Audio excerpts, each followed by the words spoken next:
김지의 돌직구쇼에 오신 여러분 반갑습니다. 김지입니다. 전 오늘도 저희 돌직구쇼 오픈 스튜디오 앞에 나왔습니다. 어제 국회 법사위에서 최강욱 의원과 한동훈 장관이 붙었습니다. 최강욱 의원이 급기야 반말에 고성을 질렀고 한 장관도 이에 지지 않고 따박따박 설전을 벌였습니다. 답변해! 어디서 끼어들어? 최강욱 의원의 반말에 대해서 과연 한 장관은 어떤 반응을 보였을까요? 잠시 후에 직접 들어보겠습니다. 저는 비가 오나 눈이 오나 매일 아침 이곳에서 여러분을 기다리겠습니다. 김지의 돌직구쇼 지금 라이브로 시작합니다. 잠깐만요.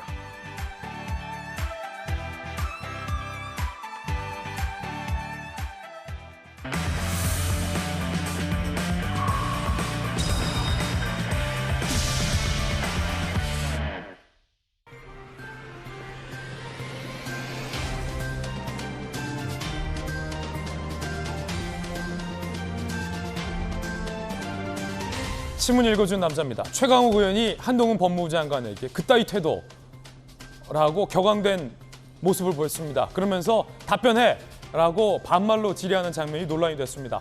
이에 대해서 한동훈 장관은 어떤 반응 보였을까요? 두 사람 사이의 설전이 상당히 뜨거웠습니다. 잠시 후에 직접 들어보겠습니다. 오늘 조간신문 4가지 키워드 준비되어 있습니다. 함께 보시죠. 먼저 첫 번째 키워드부터 공개하겠습니다. 첫 번째 키워드는 이겁니다. 부활.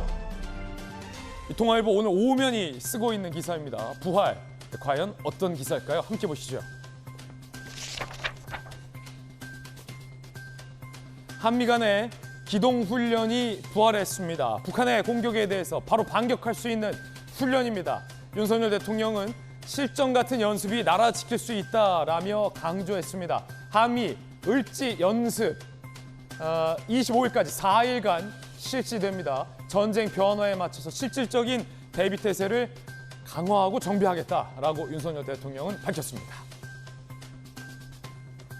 실전과 같은 연습, 수년 만에 제기된 한미 간의 실전 기동 훈련입니다. 의미가 있어 보입니다. 이어서 두 번째 키워드 살펴보시죠. 두 번째 키워드는 이겁니다. 환율. 오늘 한국일보 1면에 쓰고 있는 기사인데 환율이 심상치 않습니다. 어떻길래? 함께 보시죠. 장중 1,340원이 뚫렸습니다. 치솟는 환율, 대책이 없다는 거예요. 원달러 환율 1,339.8원에 거래가 마감됐습니다. 이거 금융위기 이후 13년 만에 최고 수준입니다. 달러 강세에 미 추가 금리 인상까지 예고되고 있고 경기 침체의 공포가 겹쳐서 삼중고가 찾아왔다라는 전문가들의 우려가 나오고 있습니다. 거기에 유럽과 중국의 경기 불안마저 우리 경제를 불안하게 만들고 있습니다. 이어서 다음 키워드 공개하겠습니다. 세 번째 키워드는 뭘까요? 이겁니다. 꼼수. 꼼수. 조선일보 4면에 상세히 나와 있는 기사인데 꼼수다. 누가 꼼수일까요? 누가 꼼수라고 보십니까? 야당에선 한동훈 장관의 검수 원복은 꼼수다. 한동훈 장관은 이에 대해서 민주당의 위장 탈당이 진짜 꼼수다라고 맞섰습니다. 그 와중에 최강욱 의원의 반말, 고성. 민주당에서는 한 장관의 답변 태도를 문제 삼고 있고 언론에서는 최강욱 의원의 반말과 고성을 더 문제라고 보는 시각이 많은 것 같습니다. 판단은 여러분들께서 직접 해주시기 바라겠습니다. 그 가운데 가해자 피해자 공방도 나왔습니다. 한동훈 장관과 최강욱 의원이 서로 가해자다, 피해자다. 최 의원은 대기 가해자다라는 표현까지 써서 논란이 일고 있습니다. 잠시 후에 여러분들께서 판단해 보시죠. 자, 이어서 다음 키워드입니다. 네 번째 키워드 공개입니다. 네 번째 키워드는 이겁니다. 민심. 민심. 경향신문 1면이 쓰고 있는 기사입니다. 민심. 민심 바퀴 빠진 민주당 전대 열차. 오늘 경향신문이 민주당의 전당대회에 대해서 혹독하게 썼습니다. 민심의 바퀴가 빠졌다. 서울 경기 대결만 남았는데 경향신문은 낮은 투표율을 분석하면서 민심의 바퀴가 빠졌다라고 쓰고 있습니다. 확대명에 당원의 무관심이 이어지고 있다. 결국 이 당원의 무관심은 이재명 의원 때문이다라고 경향신문은 분석하고 있습니다. 잠시 후 이야기 나눠보겠습니다. 지금까지 신문 읽어주는 남자였습니다.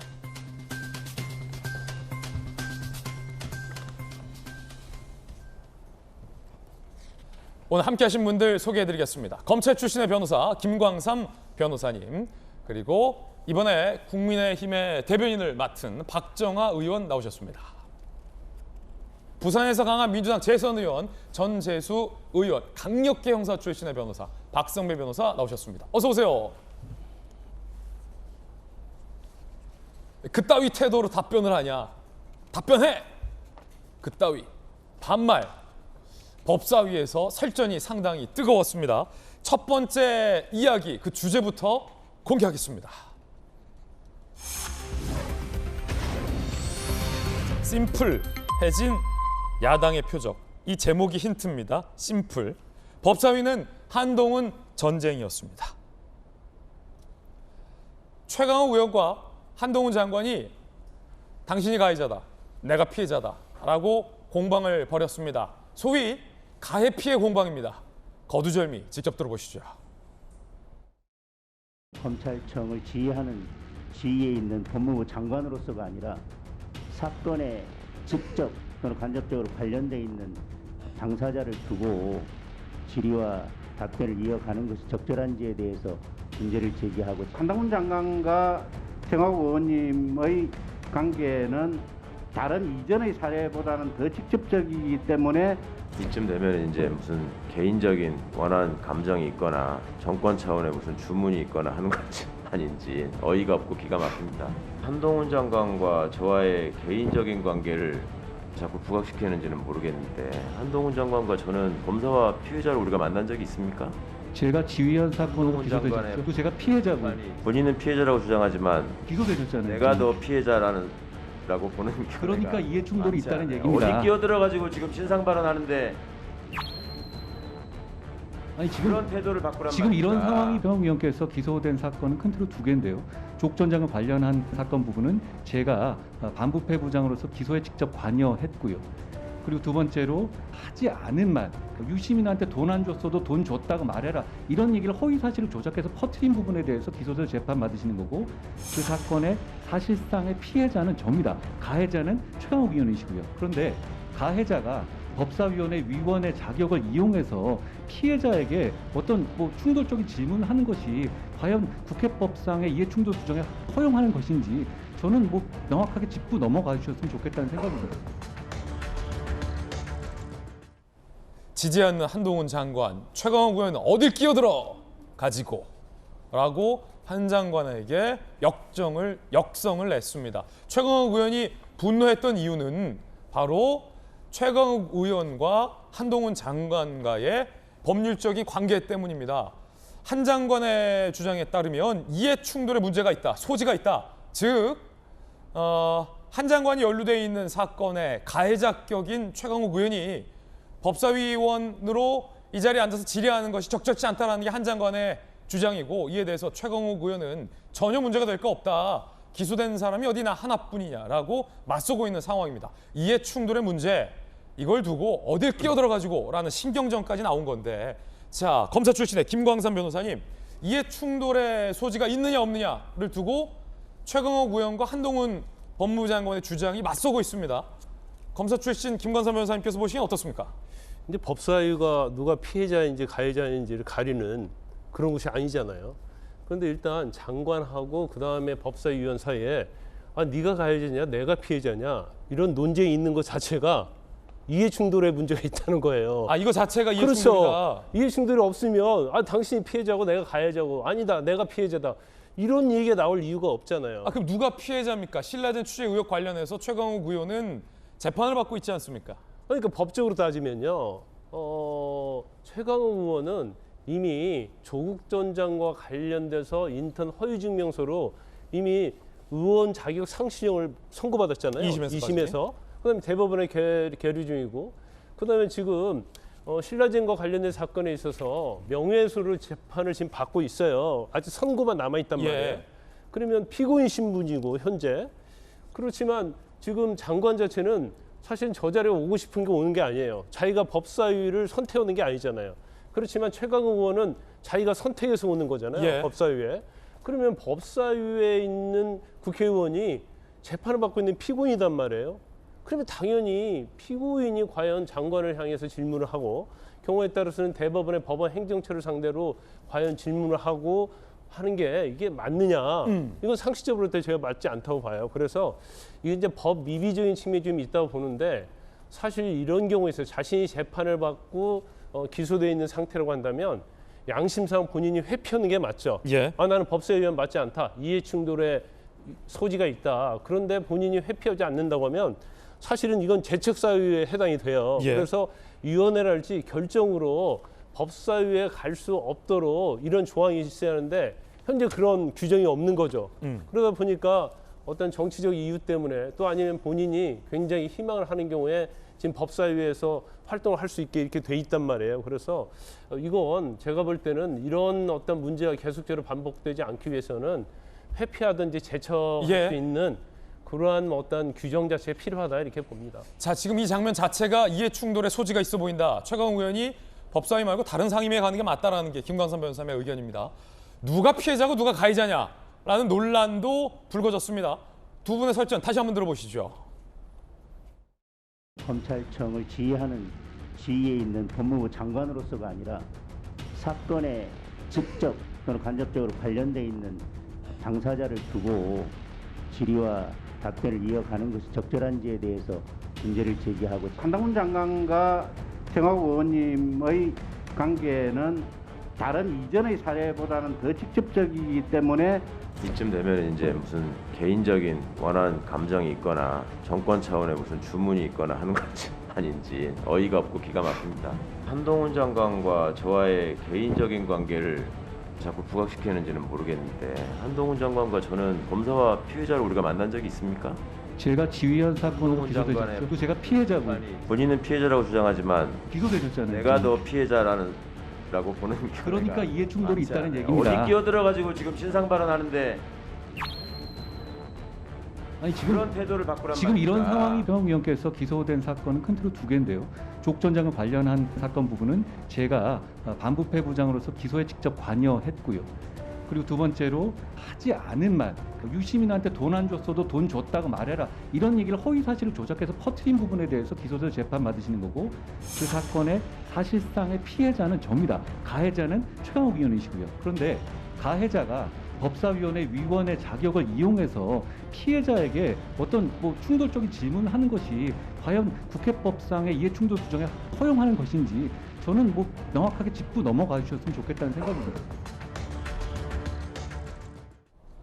한동훈 장관의 주장은 이해 충돌이다. 첫 번째는 조국 사건과 관련해서 본인이 수사를 지휘했었던 사건과 관련돼서 기소가 된 사람이 최강욱 의원이기 때문에 첫 번째로 이해 충돌이고 피해자 가해자 논란에서 최강욱 의원의 소위 허위사실 유포 혐의로 누군가의 명예가 훼손되었다라는 사건과 관련해서 최강욱 의원이 가해자로 재판을 받고 있고 그 사건의 사실상의 피해자는 나이기 때문에 이 또한도 이해 충돌이다라는 걸 명확히 따져달라라는 게 한 장관의 주문사항이었습니다. 이에 대해서 최강욱 의원은 끼어들지 말라. 이 사건의 피해자는 나다. 그러니까 부당한 혐의로 수사를 받고 있기 때문에 내가 피해자다라는 주장을 하고 있는 겁니다. 맞서고 있습니다. 자, 누가 피해자인가? 여야 의견 들어보겠습니다. 일단은 전재수 의원님, 예. 법률적으로 보면 최강욱 의원이 피해자인 점은 없어 보이는데 최강욱 의원은 왜 본인이 피해자다라고 주장을 하고 있는 건가요? 구체적으로 최강욱 의원이 어떤 혐의로 그 재판을 받고 있는지 또 수사를 받고 있는지 제가 잘은 모릅니다. 네. 잘은 모르는데 어떻든 이 이해 충돌의 문제는 사실은 이제 그 원내 지도부가 국회의원을 상임위에 배정하면서 빚어지는 문제인데 이것은 사실은 이제 행정부의 수장, 법무부 장관으로서 국회법상의 이해충돌 문제를 법무부 장관 입으로 이야기할 만한 사안은 아닙니다. 왜냐하면 원내 지도부가 상임위를 배정하는 것이고 거기에 이해충돌 문제가 있다면 국회에서 여야 사이에 이 상임위 보직과 관련해 가지고 해결을 해야 될 문제거든요. 이건 국회 영역이다. 그렇습니다. 왜 그러냐면 지금 이제 그 국민의힘의 그 조명희 의원이라고 있는데 이분이 지금 과학기술정보통신위원회인가 국토부인가 거기 계시는데 이분이 이제 민간인으로 계실 때 관련 사업을 해가지고 이해충돌 문제가 불거져가지고 지금 민주당이 국민의힘에 요구를 하고 있거든요. 상임위를 바꿔달라. 그다음에 그 이전에 이제 박덕흠 의원도 이제 이해충돌 논란이 있어서 여야 사이에 논쟁이 됐던 적이 있거든요. 예. 그렇기 때문에 이 국회법상의 이해충돌의 문제는 사실은 국회 여야 지도부 사이에서 원내에서 이제 해결해야 될 문제지 이제 법무부 장관이 이야기할 만한 사안은 분명히 아닌 것 같습니다. 그리고 법무부 장관은 대통령으로부터 임명받은 사람이잖아요. 근데 국회의원은 주민들이 유권자들이 선거를 통해서 직접 선출한 사람이고 직접 선출했다라는 권력의 정통성을 가지고서 임명된 장관, 그러니까 법무부를 이제 감독하고 말하자면 견제하고 그런 기관이거든요. 그러니까 법무부는 국회 피감기관입니다. 피감기관의 장이 국회법을 해석을 해가지고 앉아 있는 감시기관에 국회의원을 향해서 이해충돌 문제니까 질문하지 말아라. 이런 것은 제가 볼 때는 적절하지 않은 것 같다. 제가 법무부 장관이라면 그렇게 답변하지 않을 것 같습니다. 예. 앞서서 이제 조명희 의원 같은 경우는 이제 국토교통위원회. 국토위. 예, 국토위 당시의 이야기였죠. 자, 박정아 의원님, 네. 최강욱 의원은 본인이 피해자다라고 주장을 하고 있고 한 장관은 아니 어떻게 최 의원이 피해자가 될 수 있냐, 가해자지. 어떻게 보십니까? 저는 뭐 법률 전문가는 아닙니다만은 뭐 결국에는 우리 시청자 여러분들이 판단하실 거라고 봐요. 우선은 한동훈 장관은 그 소위 말하는 검언 유착 관련해서 2년 수사 받다가 이제 무혐의 처분을 받은 거고, 우리 최강욱 의원은 2020년 4월 SNS를 통해서 이런 글을 남깁니다. 이 전 기자가 이철 밸류인베스트 코리아 대표에게 눈 딱 감고 유시민에게 돈을 건네줬다고 해라. 그리고 유시민의 집과 가족을 털고 유시민이 이사장을 맡은 노무현 재단도 압수수색한다. 이렇게 돼서 이 허위 사실을 유포했다는 혐의로 지금 재판을 받고 있는 거거든요. 그건 해당 기자가 전혀 한 발언이 아닌데도. 그렇죠. 전혀 관계 없는 상황인데. 그러면은 뭐 이건 결국에 시청자 우리는 판단해보세요. 누가 피해자인지 누가 가해자인지 저는 뭐 분명해질 거라고 봅니다. 최강욱 의원이 가해자다. 아무리 봐도 최강욱 의원이 지금 그러니까 한동훈 장관은 법원 판단을 통해서 검찰 내부는 어쨌든 무혐의 끝났고 수사를 통해서도 그다음에 최강욱 의원은 지금 재판 진행 중이잖아요. 최종심은 안 나왔습니다만 이미 판단에 대한 1심 결과도 나오고 그러면 가해자가 누군지 피해자가 누군지 이 사건을 만들어서 국민들을 호도했던 사람은 누구인지는 저는 분명해진다라고 생각합니다. 두 번째는 이해충돌의 문제가 있어요. 말씀 주신 것처럼 저도 국토위 소속입니다만 어제 우리 국토위가 민주당이 그 이해충돌 문제로 결산심사를 파행을 시켰어요. 그리고는 우리 당한테 당 지도부의 입장을 좀 물어봐 달라고 얘기했는데 저도 이 건에 대해서 똑같이 물어보고 싶어요. 과연 민주당 지도부는 4번 공정 얘기하고 지금 뭐 수사가 잘못됐다고 그러고 정치적인 압박이 있다고 얘기하는데 최강욱 의원을 법사위에 이렇게 보임해 놓는 거는 이해충돌의 문제 없나요? 그럼 저는 민주당 지도부는 이 건에 대해서 과연 어떻게 얘기를 할 수 있는 건지 과연 다른 건에 대해서는 잘못됐다고 얘기하고 내가 걸려있는 건은 문제 없다고 얘기하는 게 지금까지 국민들 피곤하게 만들었던 내로남불의 전형적인 모습 아닌가라는 걸 좀 물어보고 싶어요. 그래서 저는 뭐 민주당 지도부의 이해충돌 문제 그다음에 이 피해자 가해자 논란 이런 것들 다 좀 오류가 있다라는 생각입니다. 여야 의견 들어봤습니다. 두 사람의 설전은 이 대목에서 긴장감이 최고조에 달합니다. 급기야 최강욱 의원이 한 장관에게 반말을 하고 그따위 태도라고 몰아붙이는 대목도 나옵니다. 직접 들어보시죠. 인혁당 사건 피해자분들의 배상과 관련해서 많은 분들이 한동훈 장관이 할 수 있는 좋은 조치를 했다라고 얘기를 했습니다. 저도 그렇게 생각합니다. 검찰이 과거 인혁당 사건에 재심으로 이어져서 무죄가 확정될 때까지 저지른 잘못이 과거에 있었죠? 있습니까? 없습니까? 아니 뻔히 아는 얘기는 좀 인정하고 갑시다. 과거 검찰이 잘했습니까? 잘못했습니까? 이 사건과 관련해서 말씀을 하세요. 그냥. 저런 태도에 대해서 답변을 하세요. 그냥. 말씀하세요. 질문했으니까 답변하세요. 제가 위원님처럼 반말을 하진 않았죠. 그따위 태도를 보이면 제가 그따위라는 식의 말도 하지 않았고. 자, 저는 그렇지 않습니다. 인혁당 사건에서 검찰이 잘못한 점에 대해서는 저는 저의 형사 사건의 가해자인 위원님께서 검사가 저한테 이런 질문하는 것 자체가 이상하다고 생각합니다. 공수처에서 지금 기소한 사건에 대해서는 그런 식의 논법이라면 대기 가해자고 내가 피해자죠. 안 대기요? 되고요. 자, 백이라고 말씀하셨어요? 대기라고 얘기했습니다. 과거에 KBS 정현주 전 사장 배임 혐의로 기소한 적이 있죠. 대한민국 검찰이. 기억합니까? 말씀하십시오. 기억합니까? 말씀하십시오. 저 태도 가만히 보고 계실 겁니까? 지금 이 질문을 가만히 두실 겁니까? 저도 지금 국민으로서 미국의 장관인데요. 여기서 그렇게 지금 막말을 하십니까? 정말을 할 수 있는 계기를 누가 제공했습니까? 위원님이 공격을 제공하셨죠. 했습니까 내가? 위원님이 제공하셨죠. 검찰의 과거에 대해서 지금 법무부 장관의 자. 입장을 묻는데 자, 말씀하십시오. 말씀하세요. 저런 저걸 저따위 태도라고 표현하지 않으면 뭐라고 얘기해야 됩니까?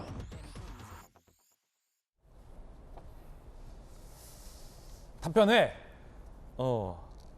그따위 태도 대기 가해자다 라는 발언들이 지금 논란인 겁니다. 전재수 의원님, 예. 최강욱 의원이 꼭 법사위에만 합니까? 보니까 매번 논란인데요, 한 장관과. 저는 제 개인적인 의견인데 사실은 이제 어제 법사위에서는 사실은 따져 물어야 될 것들이 많습니다. 예. 예, 최근에 이제 인사추천, 인사검증과 관련해 가지고 이제 부실 인사 검증 이런 것들이 있었기 때문에 인사정보관리단의 문제 등등 해가지고 그 다음에 이제 금수완박의 시행령 문제, 법의 취지를 왜곡해서 한 문제 이런 것들이 사실은 논쟁이 돼야 되는데 다른 거 가지고 지금 논쟁이 되고 있습니다. 그래서 최강욱 의원이 제가 보기에는 사실은 어제 저희 국토위에 민주당에서 이제 조명희 의원과 관련해서 이해충돌에 걸리니까 상임위를 다른 상임위로 좀 바꿔주는 게 어떻겠냐라고 문제 제기를 했듯이 이 부분도 저는 이해충돌에 해당한다고 봅니다. 최강욱 의원이 법사위에 있는 건 이해충돌에 해당한다. 예, 그래서 저는 법사위가 제대로 문제를 좀 따지고 제대로 논쟁을 해야 될 것들이 제대로 논쟁되고 제대로 좀 따지려면 민주당 입장에서 비논쟁적인 걸 가지고 자꾸 논쟁을 하는 이런 상황을 막기 위해서라도 다른 상임위로 좀 보직을 바꾸는 것이 좋지 않을까라는 이제 개인적인 생각이 있습니다. 이해충돌에 저는 해당한다고 보고. 자, 전재수 의원님 지금 굉장히 중요한 대목을 말씀하셔서 전재수 의원의 돌직구인데 지금 법사위 민주당 간사와 민주당 지도부에서는 아직 최강욱 의원이 이해충돌에 해당하지 않는다라는 입장을 지금 보이고 있기 때문에 민주당의 이제 법사위 간사나 이제 민주당 지도부 입장과는 지금 전재수 의원님의 발언이 달라서 향후에 굉장히 좀 이슈가 될 것 같은데 이해충돌에 된다고 보십니까? 법사위 원내 지도부가 이 최강욱 의원 법사위에 그 배치한 것을 어떤 걸 가지고 이제 이해충돌에 해당하지 않는다라고 판단을 했는지는 모르겠지만 제가 볼 때는 법사위가 제대로 따져야 될 문제들이 지금 많이 있습니다.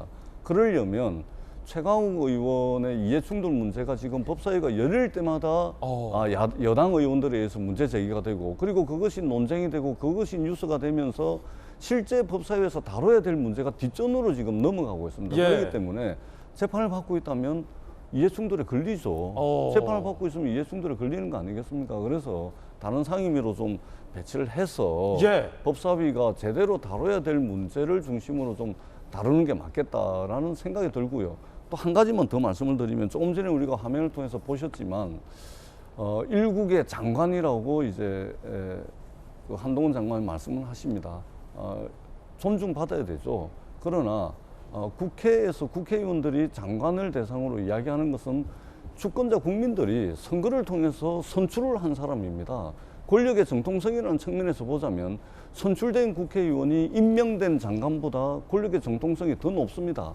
더 우위에 있는 것이죠. 그렇기 때문에 법무부를 국회가 감시 감독하고 법무부가 국회의 피감기관이 되는 거거든요. 그런데 저런 식으로 말하자면 말싸움에서 반드시 이겨야 되겠다 저런 식으로 하는 것은 어떻게 보면 논리적으로 보자면 선거를 통해서 선출한 주권자 국민들에 대한 예의에 좀 어긋나는 것이 아닌가 저는 그렇게 생각을 합니다. 설사 해야 될 이야기가 있더라도 저는 절제되고 임명된 장관으로서 일국의 장관이기 때문에 이것이 아니고 임명된 장관으로서 선출된 권력에 대해서 일정하게 좀 절제된 표현이 필요하지 않을까 저는 그렇게 생각합니다. 민주당 전재수 의원의 돌직구 발언이 나왔습니다.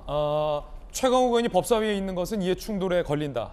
그렇기 때문에 최강욱 의원이 법사위에서 다른 상임위로 바꿔야 한다라는 전재수 의원님의 돌직구 발언, 의견 들어봤습니다.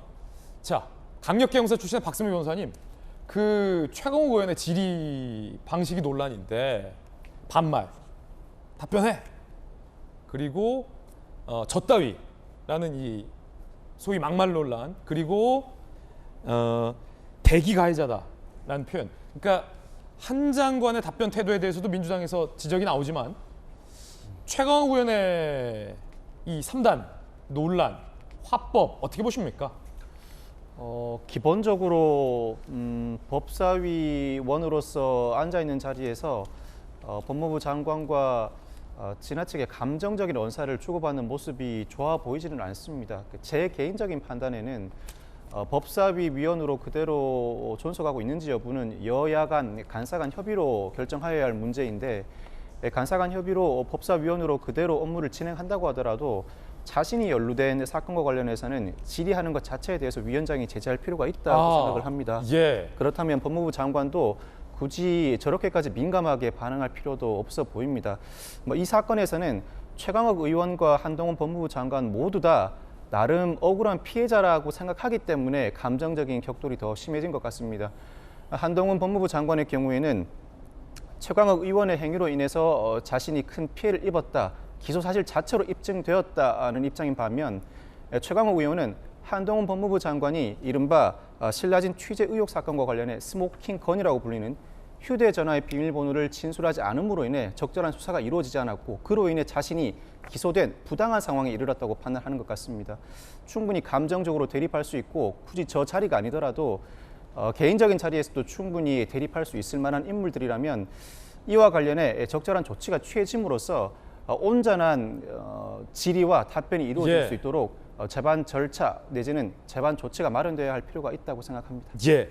자, 박정하 의원님. 네. 한 장관의 이제 태도에 대한 전재수 의원님의 돌직구 발언도 있었어요. 그런데 이제 저도 취재 기자를 한 13년 가까이 하면서 제일 이제 꼴불견인 게 국회의원이 피감 기관장을 앉혀두고 소위 이제 갑질을 하는 것. 이게 사실은 여야를 떠나서 좀 꼴불견이었어요. 근데 그럴 때도 반말을 하거나 뭐 아니면 뭐 졌다위 이런 표현은 굉장히 좀 이례적인 장면인데 지금 그게 3권에 다 나왔단 말이죠. 어떻게 보십니까? 앞서 제가 사실은 지난 정부 쭉 오면서 우리 5년간 내로남불에 대한 피로도 말씀드렸는데, 이 건에 대해서는 그 제가 선출된 권력에 대한 뭐 방종이라고 할까요? 뭐 이런 건에 대해서 좀 우리 사회가 한번 화두를 던져보고 싶어요. 그러니까 지난번 보면은 그 마치 임명된 공직자들한테 뭐 막 하면 돼도 그냥 시키는 대로 해라라는 전 정부 그 정치인들의 발언들이 제법 있었거든요. 저는 이 건도 마찬가지라고 봅니다. 그러니까 선출된 권력이 어디까지 이 방종을 해도 되는 건가? 우리 사회가 어디까지 인정을 해줘야 되는 건가?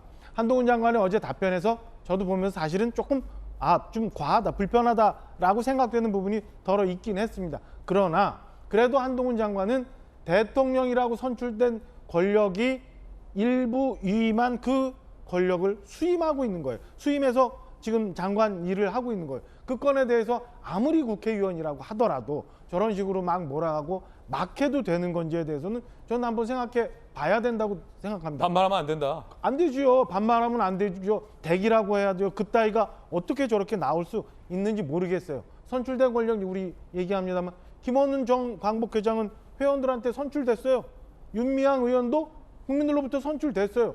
그럼 지금도 국민들이 그렇게 그걸 인정해주고 있는 건가요? 저는 그 부분에 대해서 한번 깊이 고민해 볼 필요 있다라고 생각하고요. 예. 앞서 이해충돌 문제도 그렇지만 최강욱 의원의 태도는 제가 같은 의원으로서 보기에도 부끄러울 정도였습니다. 박정하 의원의 돌직구 발언. 최강욱 의원은 같은 의원으로 보기에 부끄러울 정도다. 오늘 여야에서 돌직구 발언들이 많이 나오고 있습니다. 그런가 하면 어제 법사위에서 김남국 의원과 한동훈 장관이 충돌했습니다. 들어보시죠. 그 이원석 검찰총장 후보자 2016년에 수사 중인 법관 비리 정보를 법원 행정처에 전달했다라고 하는 내용, 수사상 기밀을 유출한 것 아닙니까? 감사 담당관한테 이런 상황이 있으니까 그쪽에 연락 왔을 때 이런 부분에서 그런 감사라든가 대변이 어디 있습니까? 감사라 들으세요. 감사라든가 감찰에 또 장관님, 전달하는 것이 뭐가 들으세요가 문제입니까? 아니라 잠깐 멈추세요. 얘기를 맡고 계시잖아요. 이야기하는 아니 제가 설명드리겠다고 하지 않습니까? 제가 말을 안 하겠다는 문제지만 제가 장관님 그 충분히 당시에 설명 들었으니까 됐고요. 아니 제가 설명 안 했는데 들었다고 말씀하시면 예, 어떡해요? 들었습니다. 괜찮습니다. 네. 저는 반도 안 했는데 괜찮아요? 예, 충분히 들었습니다.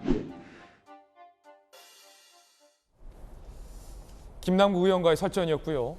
사실 앞서서 전재수 의원님 굉장히 중요한 문제를 짚어주셨는데 민주당 입장에서는 이 최강욱 의원의 뭐 반말 내지는 김남국 의원과의 설전으로 법사위의 소중한 시간을 허송할 이유가 사실은 없습니다. 더 중요한 근본적인 문제를 민주당 입장에서도 따져야 하고 한동훈 법무부 장관 입장에서도 사실은 이 최강욱 의원과의 설전 등의 시간과 에너지를 허비할 여력은 많지 않아 보입니다.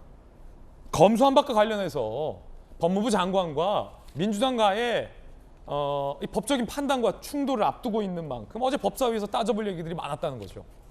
박범계 의원과 한동훈 장관이 서로 꼼수라고 충돌한 대목이 바로 그 대목입니다.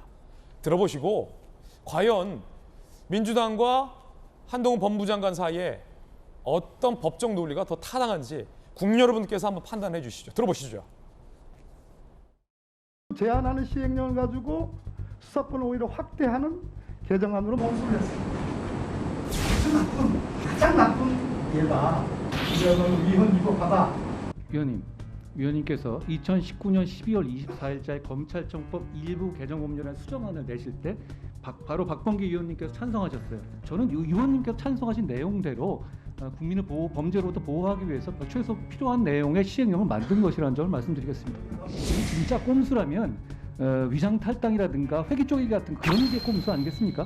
2020년에 이미 6대 범죄 이해 영역에서는 검사의 직접 수사 개시가 금지되었다. 2022년의 법을 통해서 이러한 직접 수사 범위 축소는 더욱 심화되었다. 어떻습니까? 이 법 해석이 그래서 그 시행령을 제가 이번에 정상화시킨 것이고요. 저는 근데 이걸 물어보고 싶습니다. 왜 중을 등으로 바꾸셨는지, 그렇게 법을 만들어 놓으시고 거기에 대해서 맞게 시행령을 만들었는데 그걸 중으로 읽어달라 이렇게 얘기하시면 안 되죠. 장관님이 대통령의 권한을 넘어설 수 있습니까? 아주 심플한 질문입니다. 너무 심플해서 질문 같지가 않습니다. 이것이 국민을 대하는 국회의원의 질의에 답변하는 국무위원의 자세입니까? 그 질문한 내내 저를 그냥 일방적으로 매도하셨고요. 그런데다가 저한테 질문하신 내용이 불쾌하셨다면 제가 죄송하게 생각합니다. 사과는 아닙니다. 민주당과 한동훈 법무부 장관 사이의 논리 대결이었습니다. 박범계 의원은 시행령이 꼼수다. 왜 법안으로서 막아놓은 수사 제한을 장관이 임의대로 대통령령 시행령으로 넓히느냐, 이게 꼼수 아니냐, 아주 나쁘다라고 비판을 했고, 이에 대해서 한동훈 장관은 진짜 꼼수는 민주당이 보였던 위장 탈당과 회기 쪼개기다. 그리고 이탄희 의원은 법은 수사권을 축소하자는 취지인데 왜 장관 임의대로 넓히냐라고 공격을 했고, 한동훈 장관은 왜 그렇다면 민주당은 중을 등으로 바꿨냐, 나는 법안대로 했다라고 맞섰습니다. 누가 더 꼼수냐? 그 논쟁, 토론 지금 시작해 보겠습니다. 김광선 변호사님. 네. 한동훈 장관의 시행령이 꼼수입니까? 민주당의 위장 탈당이 더 나쁜 꼼수입니까? 아니 근데 양쪽의 시각에 따라 다를 수 있어요. 김광선 변호사님 보시죠. 네. 제가 볼 때는 일단 검수완박법을 통과시키는 데 있어서 그냥 우리가 일반적인 법 절차가 아니었잖아요. 민영배 의원 탈당시키 위장 탈당하고, 그다음에 그 과정을 안건조정위원회랄지 또 본안을 상정해서 투표하는 그 과정을 보면 일반 법안과 좀 틀리게 굉장히 번개불에 콩 튀어 먹듯이 했단 말이에요. 그럼 이건 내가 볼 때는 꼼수라고 얘기하는 게 맞을지 모르겠지만 비정상화다 이렇게 볼 수가 있는 거죠. 이제 거기에 맞서서 이제 시행령으로 대응하는 건데, 저는 이제 법조인 시각으로 제가 말씀을 드릴게요. 자, 원래 민주당에서요 검수완박법의 입법 취지는 뭐냐면 일단 검찰의 수사권을 박탈하겠다는 거잖아요. 6대 범죄에서 2개의 범죄만 수사할 수 있게 하겠다는 건데, 네. 만약에 그렇게 법을 만들려고 했으면 좀 완벽하게 했어야 돼요. 법 자체를. 근데 너무 막 이게 편법으로 막 진행하다 보니까 그 법의 구멍이 뻥뻥 뚫린 거예요. 뻥뻥 뚫린 거예요. 그래서 지금 문제되는 것이 뭐 부패, 경제, 범죄 중이냐 등이냐잖아요. 예. 근데 법문헌을 보면 등으로 하면 당연히 시행령에 의해서 다른 뭐 수사도 다른 범죄에 대해서 수사할 수 있도록 이렇게 해놨단 말이에요. 그러면 그리고 이제 특별법에 보면 말이죠. 공정거래위원회랄지 이런 데서 문제가 생기면 검찰을 고발하도록 돼 있거든요. 그러면 이와 관련된 검찰 수사와 관련된 특별법도 다 손을 봤어야 돼요. 그런데 너무 대선을 앞두고 이 법을 너무 빨리 고치려고 하다 보니까 법에 있어서 해석의 여지가 남길 수 있는 또 법 문헌상 시행령으로도 검찰의 수사를 확대할 수 있는 그런 여지를 충분히 남겨놓은 채 법이 통과가 된 겁니다. 그렇기 때문에 이거 자체는 법 검수완박법 과정에서 민주당에서 좀 완벽하지 못했다 이렇게 생각할 수 있고 계속 입법 추진할지 뭐 헌법 이런 얘기를 하고 있는데 민주당에서 개정한 입법 추진은 맞겠죠. 검찰의 수사권을 박탈하는 게. 그렇지만 개정된 법의 규정 문헌상 보면 현행 정부에서 얼마든지 수사를 원상 회복할 수 있는 그런 여지를 충분히 남긴 거예요. 입법 취지대로 법안을 완벽히 통과 못 시켰다. 그래서 제가 볼 때는 예. 민주당에서 권한쟁의 심판이랄지 여러 가지 법적으로 문제를 제기한다 하더라도 제가 볼 때는 승소할 가능성은 거의 없다 이렇게 봅니다. 결론적으로 위장 탈당이 더 꼼수다. 뭐 그렇다고 볼 수 있는 시행령은 법적으로 문제 없다라는 말씀. 자, 그러면 검찰 출신의 김광삼 변호사님의 의견이었습니다. 강력계 형사 출신의 박승배 변호사님, 시행령이 더 꼼수라고 보세요? 위장 탈당이 더 꼼수라고 보세요? 둘 다 꼼수라고. 둘 다 꼼수인데 아니 굳이 따지면 어떤 게 더 꼼수일까요? 기존의 검찰청법, 즉 현재 시행되고 있는 검찰청법상으로도 중이 아니라 등이 규정돼 있습니다. 등이 돼 즉 있어요. 검사가 직접 수사를 개시할 수 있는 6대 범죄를 예. 규정하면서도 중이 아니라 등이 등으로 규정돼 돼 있어요. 있습니다. 그 상황에서 부패, 경제, 공직자, 선거, 방위사업, 대형 참사 범죄에 대해서 수사를 개시할 수 있고 예. 그 구체적인 범위를 시행령을 통해 실행해 나가고 있습니다. 그 과정에서 오는 9월 10일부터 시행될 검찰청법 개정 법률에도 그중에서 부패, 경제만 남겨놓고 여전히 등으로만 규정하고 있습니다. 등으로. 과거에 중으로 규정되어 있던 걸 등으로 규정했다면 확대 해석의 여지가 있지만 과거에도 등으로 규정해 놓던 걸 수사의 범위만 축소하고 등으로 그대로 유지하고 있기 때문에 예. 입법 취지는 명백하게 수사 개시 범위를 줄이는 데 초점이 맞춰져 있습니다.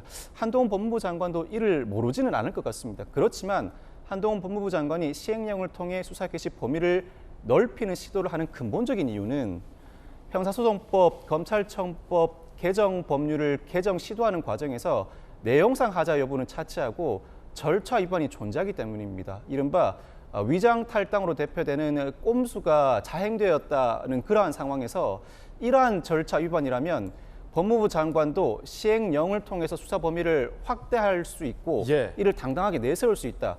이러한 절차 과정을 밟아왔기 때문에 민주당 의원들도 상당히 비판하고 있지만 어찌할 도리가 없는 것입니다. 즉 그렇군요. 먼저 절차 위반을 저질렀기 때문에 정작 법무부 장관은 절차와 무관한 내용상 그 취지를 벗어난 시행령을 시행하고 있음에도 불구하고 당당할 수 있고 비판을 하되 어찌할 수 없는 상황이 초래된 것 같습니다. 아, 꼼수긴 꼼수인데 누가 먼저 꼼수를 부리느냐? 꼼수의 선행사항 이게 되게 중요하다.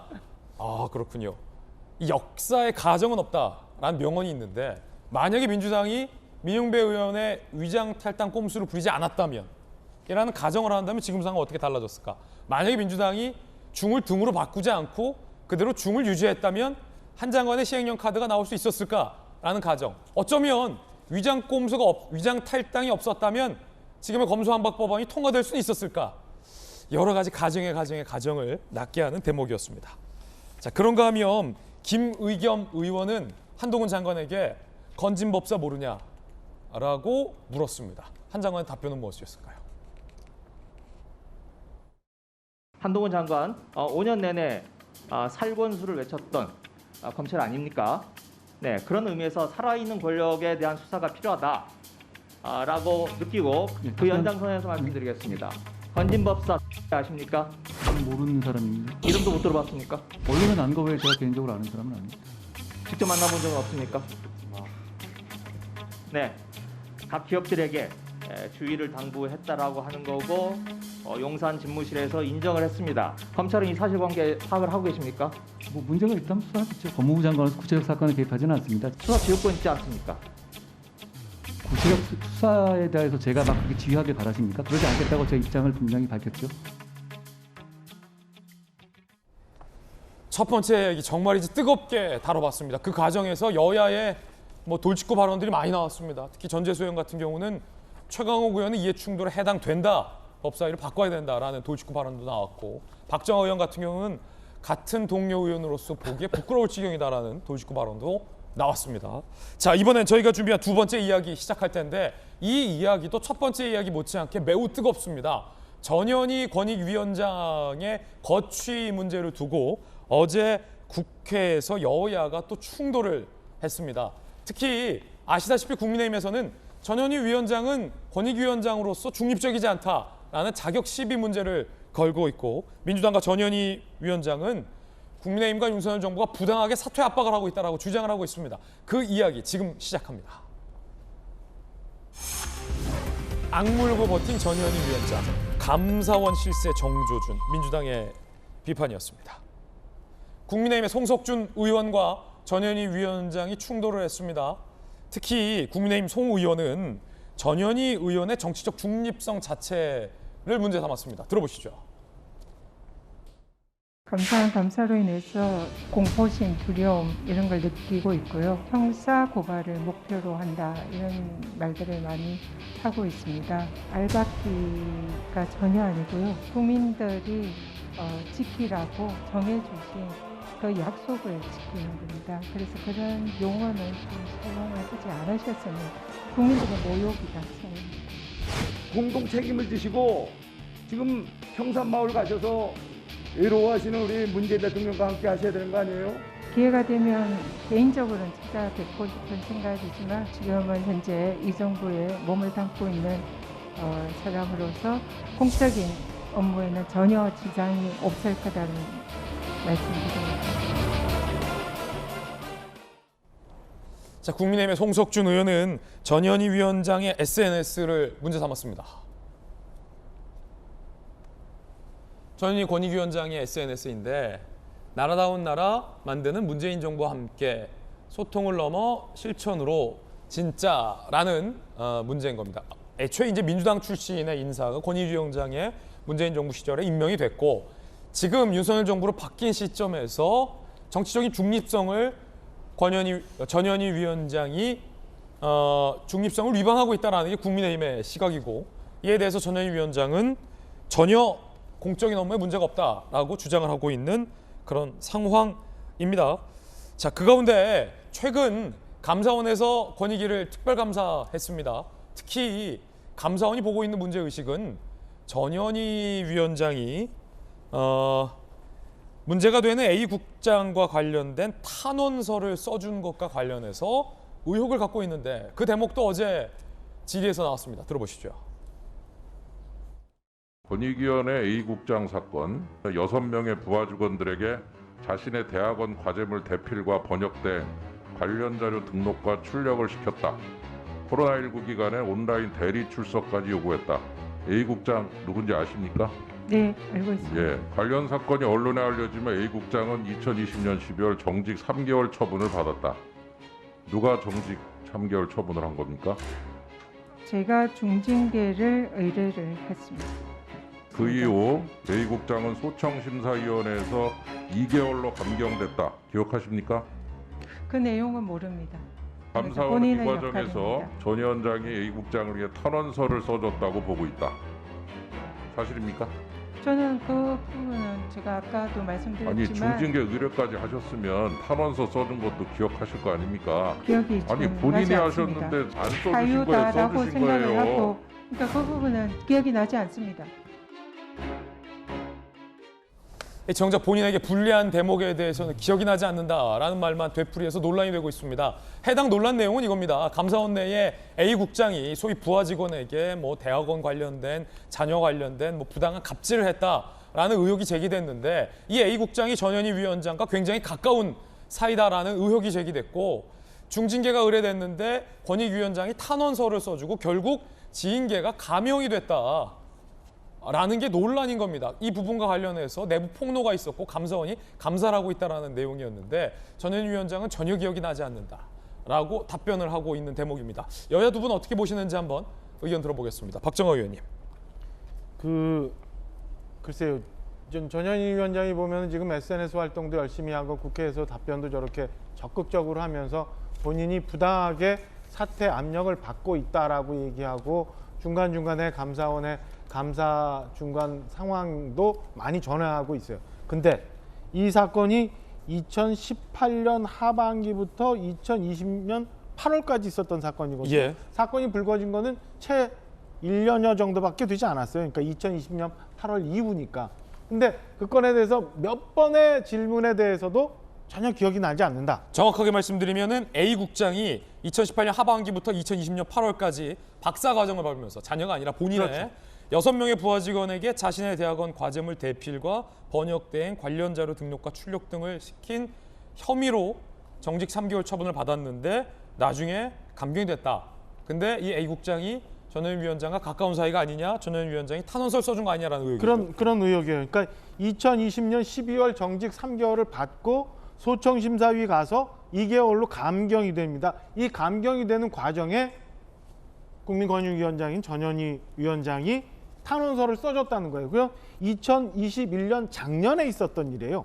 근데 이거를 몇 번의 질문에 의해서도 모르겠다, 기억이 나지 않는다라고 얘기하는 거는 저는 뭐 전현희 위원장이 당연히 선택적 기억을 하고 있는 거고. 만약에 탄원서를 써줬다라는 의혹이 사실이라면 2차 가해에 해당하는 겁니까?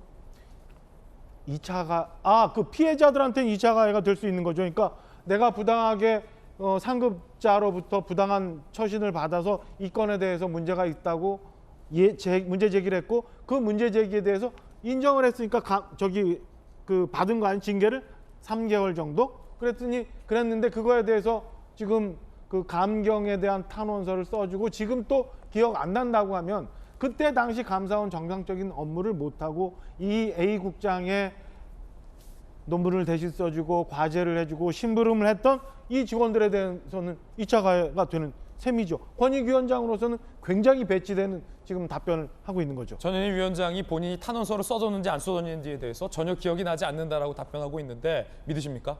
저는 뭐 아까도 말씀드렸죠. 작년에 있었던 일이에요. 작년에 내가 써준 탄원서예요. 그거를 기억을 못한다? 저는 뭐 믿기가 쉽지 않은 상황이라고 보여집니다. 예, 이번엔 야당 전재수 의원님의 의견도 한번 들어보겠습니다.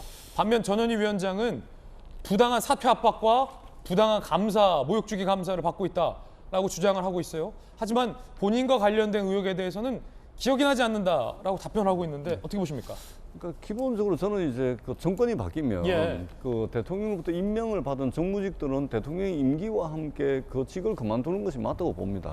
여야를 막론하고 지금 정권이 바뀔 때마다 지금 이 문제 때문에 일부에서는 검찰 수사가 진행이 되고 있고 일부에서는 또 사퇴를 시키기 위해서 5만 가지 이 수단과 방법들이 동원이 돼가지고 문제가 되고 있는데 저는 대통령 임기가 끝이 나면 대통령으로부터 받은 그 임명장을 받은 정무직들은 그만두는 것이 맞다라는 개인적인 생각을 가지고 있는데 근데 지금 이 문제를 보게 되면 지금 그 윤석열 정부에서 검찰이 임기 보장을 안 해줬다 해가지고 한쪽에서는 지금 대대적인 압수수색과 검찰 수사가 이루어지고 있는 마당에 또 한쪽에서는 임기가 보장이 돼 있는 국민권익위원장 전현희 위원장에 대해서 감사원을 통해 가지고 작년에 감사원이 정기 검사를 했거든요.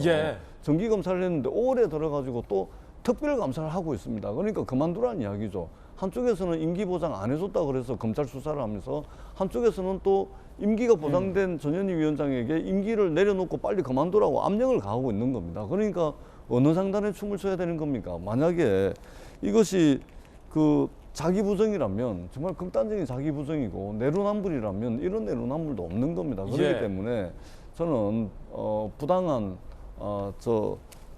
이 임기가 남아 있는 기왕에 검찰 수사가 이루어지고 있다면 임기 보장해야죠. 그것이 아니라면 검찰 수사를 중단을 하고 전현희 위원장과 정치적 타협을 통해 가지고 그만두게 만들든지 이것이 저는 맞다고 봅니다. 그렇기 때문에 저는 이것이 그 전현희 위원장 개인으로 볼 때도 굉장히 좀 억울한 측면이 있고 저희가 국회에서 전현희 위원장을 대상으로 지금 이루어지고 있는 감사와 똑같은 자료 요구를 감사원의 감사원장과 유병호 사무총장에 대해서 건태 실태를 국회에 자료 제출 요구를 했는데 그거 제출 안 하고 있습니다. 예.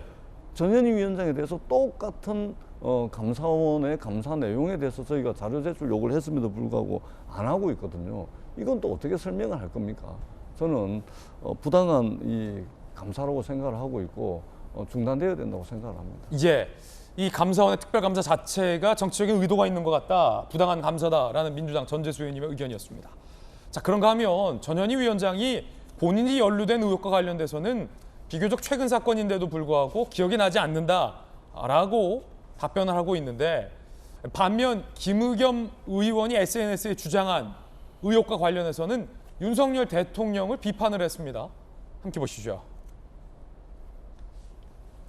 김의겸 민주당 의원은 윤석열 당시 국정농단 특검 수사팀장의 제안으로 술자리가 있었다라며 SNS에서 주장을 했고, 민병덕 민주당 의원은 검사가 수사 중 사건을 최초로 제기한 기자와 관련 판사에게 저녁 식사 샀다면 청탁금지법 위반인가? 라고 묻자 전현희 위원장이 위반 소지가 있다. 윤석열 대통령에 대해서 특검 수사팀장 당시 기자와 판사와 저녁 식사를 했다라는 김의겸 의원의 주장에 대해서 이거는 청탁금지법 위반 소지가 있다. 경찰이 수사를 이첩했다라고 답변을 했습니다. 김광삼 변호사님, 네. 어떻게 보십니까? 사실은 이게 김의겸 의원의 주장인데 특검 수사팀 당시에 기자와 판사와 같이 윤석열 특검팀장의 제안으로 술자리가 있었다라는 의혹 제기와 관련해서는 전현희 위원장이 좀 명확하게 입장을 밝혀요. 이거는 청탁금지법 위반 소지가 있다. 그런데 이제 정작 본인과 관련된 2차 가해 논란에는 기억이 나지 않는다라고 답변을 해서 이 두 가지 장면 어떻게 보십니까? 일단 저 기자와 이제 판사와 같이 뭐 저녁 식사자를 했다는 거 아니에요. 저 자리에 김의겸 의원이 있었어요. 김의겸 의원이 그걸 SNS에 올린 거거든요. 이제 그걸 가지고 문제를 삼는 건데, 제가 볼 땐 저건 소신 있는 발언이다 봐요. 왜냐하면 윤석열 대통령 정부에서 윤석열 대통령이 전에 검사하면서 저런 행위를 한 것은 김영란법 청탁금지법 위반할 소지가 있다. 이것은 굉장히 소신 있는 발언이죠. 근데 이 소신 있는 발언이 전 정부에 있을 때도 있었다고 한다면 별 문제가 없어요. 그런데 전 정부에 있을 때 사실 전현희 위원장이 사실 어떤 정치의 중립성 이런 부분들이 굉장히 논란이 많았거든요. 아까 이제 중징계 관련된 기억도 그런 것 같아요. 본인이 중징계 해달라고 요청을 했잖아요. 그러니까 그 사안에 대해서 제일 잘하는 사람이잖아요. 그래서 거기에 대해서 징계가 나왔는데 그걸 감경해달라고 탄원서를 제출해요. 이거 굉장히 모순죄인 거잖아요. 그럼에도 불구하고 중징계 요청하고 또 탄원서를 썼다고 한다면 이건 나는 쓰지 않았다 이렇게 얘기를 해야 하는데 기억이 나지 않는다고 이렇게 얘기를 해요. 그건 이제 전형적인 회피라고 볼 수 있고, 사실 권익위라는 자리가 국민의 고충을 처리하고요. 그다음에 부패 방지하고 또 행정심판과 관련된 그런 업무를 하는 곳이 권익위거든요. 예. 그러면 권익위 자체는 사실은 제가 볼 때는 정부의 정책성과 관련이 없기 때문에 뭐 임기 이전에 그만두고 정부와 같이 못하면 뭐 사퇴하고 그런 거에 해당되지 않는다고 봐요. 그래서 권익위원장의 자리는 임기는 보장된다고 저는 보는데, 전현희 위원장이 전 정부 때 본인 자체가 정치적 중립성이지 이런 행위를 못했기 때문에 지금 논란이 되고 있는 거거든요. 이제 그렇기 때문에 본인이 이제 끝까지 하겠다고 하고 있는데, 사실 뭐 근무 태만, 뭐 근태 이런 문제에 있어서 감사원에서 조사를 하고 감사를 하고 있고 또 여러 문제점이 있기 때문에 이런 것들이 드러나서 과연 수사기관에 고발이 되면 끝까지 버틸 수 있을까?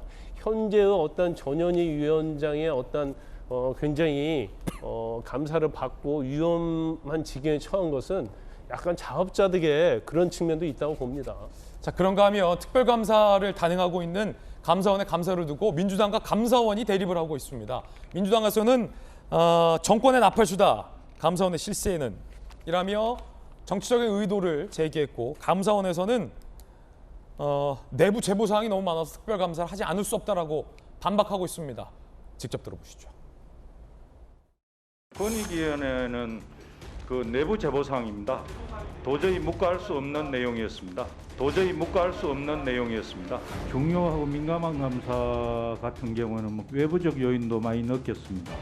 정상적인 길을 갈 수가 없을 정도로 특정 감사 사항에 대해서는 외부적 그 5만 가지 그런 너저분한 압력도 있었다고 분명히 말씀드렸고요. 감사원이 졸지에 윤석열 정권의 국정 운영 지원 기관으로 전락하더니 유병호 사무총장은 정권의 나팔수를 다시 하고 나섰습니다. 자, 감사원의 특별감사와 관련해서 민주당과 감사원의 충돌 장면도 보셨습니다. 박정아 의원님, 네. 어떻게 보십니까? 감사원에서는 아니, 근태 문제를 포함해서 내부 제보가 심상치 않다. 뭐 앞서서 뭐 탄원서 논란도 봤습니다만 이렇게 얘기하고 있고, 민주당에서는 유병호 사무총장, 감사원 사무총장이 정권 나팔수 아니냐라고 의혹을 또 제기하고 있고. 좀 전에 김광삼 변호사님이 이런 말씀하셨어요. 소신 있게 행동하라고. 그러니까 지난 본인이 처해 있었던 사건에 대해서 그리고 문제에 대해서 국민 권익을 위해서 일했던 것만큼 본인도 그렇게 대하면 된다고 생각해요. 감사원은 감사원 나름대로 역할을 하면 되는 거고, 전현희 위원장은 위원장대로 하는 거고, 여당 야당은 일을 하는데, 저는 이런 식으로 몰아가서 물타기를 하고 정치적 공세를 하는 게 옳지는 않다고 생각합니다. 내가 떳떳하다면 어떤 감사든 왜 못 받아요? 그리고 내가 분명하게 일을 했다면 지금 뭐 안에서 심각하다고 얘기가 나올 정도로 뭐 근태 문제 등등이 저렇게 거론이 되겠어요. 그리고 지난 정권에서 일어난 일이라 하더라도 국민들이 의혹이 있고 뭔가 일하는데 문제가 있다면 당연히 그거에 대해서 특별감찰하는 게 감사원의 일이에요. 그걸 가지고 저는 민주당이 자꾸 얘기하는 거는 그거는 정치적으로 무언가를 덮고 넘어가고자 하는 또 다른 꼼수라고밖에 생각을 못하겠습니다. 자, 이에 대해서 전현희 위원장은 감사원이 감사원 직원들에게 위원장이 시켰다라고 말하라라고 부당한 압박이 있었다라고 주장을 했습니다. 이쯤 되면 권익위원장과 감사원 사이에 무슨 진흙탕 공방 비슷한 양상으로 전개가 되고 있는 것 같아요. 감사원에서는 전현희 위원장의 주장은 허위다라는 식으로 또 맞서고 있는, 반박하고 있는 상황입니다. 이번엔 저희가 준비한 세 번째 이야기 전해드리겠습니다. 국민의힘의 윤리위가 김성원 의원의 수해 막말 발언에 대해서 징계 절차에 착수를 했습니다. 그런데 이준석 전 대표에 대해서는 추가 징계를 일단 하지 않기로 밝혔습니다. 한편 이준석 전 대표가 신청한 가처분 신청에 대한 답변은 이번 주에도 법원의 판단이 나오지 않을 걸로 보입니다. 그 이야기 지금 시작합니다. 알쏭달쏭한 제목, 막시무스와 황제? 글라디에이터? 알쏭달쏭해요. 어떤 얘기인지 잠시 후 이야기 나눠보겠습니다. 추가 징계는 일단 홀드입니다. 윤리위에 국민의힘 윤리위가 김성원 의원의 징계를 개시했습니다. 사진 잘 나오게 빚어 맞으면 수해 복구 현장에서의 막말, 본인도 사과했죠. 그리고 권은희 의원 등등 징계 개시가 결정됐습니다. 이양희 위원장의 이야기 들어보겠습니다. 최근 수해 복구 당시 김성원 의원 외에도 다수의 주요 당직자, 국회의원 및 자치단체장 등의 부적절한 발언으로 국민들의 마음에 깊은 상처를 드렸기에 앞으로 언행에 신중을 기할 것을 강력히 권고합니다. 이준석 당원 등에 대한 신고권은 오늘은 논의하지 않기로 네, 하셨습니다. 오늘은 논의하지 않기로 하였습니다. 네. 굉장히 우리 시간이 많이 걸렸고요. 여러 가지 사유들이 있어서 오늘은 논의하지 않기로 했습니다. 이양희 위원장의 이야기를 들어보니까 일단 어제는 이준석 전 대표에 대한 추가 징계권은 논의하지 않기로 하겠다라고 일단은 보류한 듯한 그런 느낌도 듭니다. 자, 뉴스 속보 하나가 들어와 있습니다. 이준석 전 대표가 신청한 효력정지 가처분 신청에 대해서 서울 남부지법이 다음 주 이후에 결정하겠다라고 입장을 냈습니다. 지난주 후반에도 이번 주에는 안 나온다라고 했는데 다음 주가 됐고 그게 이번 주죠. 그런데 첫째 주, 둘째 주에도 지금 결론 내리지 않겠고 셋째 주로 넘기겠다. 가처분 신청을 하고 나서부터 기준으로. 자, 이런 입장이 나왔는데 이것도 굉장히 좀 이례적인 남부지법의 입장 표명인 것 같아요. 강력경사 출신의 박승물 변호사님.